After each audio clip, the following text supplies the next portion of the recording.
ගෙදරකදී අපිට හොඳටම විශ්වාස නම් මෙය හෘදයාබාධක රෝග ලක්ෂණ කියලා ඇස්ප්‍රීන් පෙති දෙකක් හරි තුනක් හරි හපලා කන්න පුළුවන්. CA වනම් 3ක් 75 වනම් 4ක්.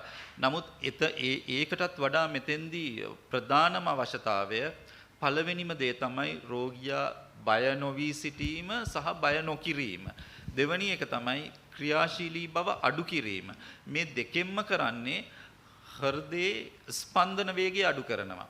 ඔබ දන්නවා රෝගියා බය වුණොත් හරි ඇවිද්දොත් පඩිපෙළවල් බැස්සොත් නැග්ගොත් හරි හෘදය ක්‍රියාශීලී වෙනවා. හෘදය වැඩියෙන් වැඩ කරන්න හෘදයට වැඩියෙන් ඔක්සිජන් ඕන වෙනවා. ඔක්සිජන් සැපයුම නැති වෙලාවක. එතකොට වෙන්නේ හෘදය අර මාංශ පේශිය ඉක්මනට මිය යනවා. ඒක හින්දා පළවෙනි දේ තමයි රෝගියා සංසුන් කිරීම, දෙවෙනි එක තමයි ක්‍රියාශීලී බව අඩු කිරීම, තුන්වෙනි එක තමයි ඊ타ත්ම ඉක්මනින් රෝහලට රැගෙන ඒම. අනිත් ඒවා මම හිතන්නේ වෛද්‍යවරුන් බලා ගනීවි. ඔය කාරණා තුන පුරවැසියන් විදියට ඔබට සපුරන්න පුළුවන් නම් අනිත් දේවල් මම හිතන්නේ සියලු ප්‍රතිකාර වෛද්‍යවරුන් බලා ගනීවි.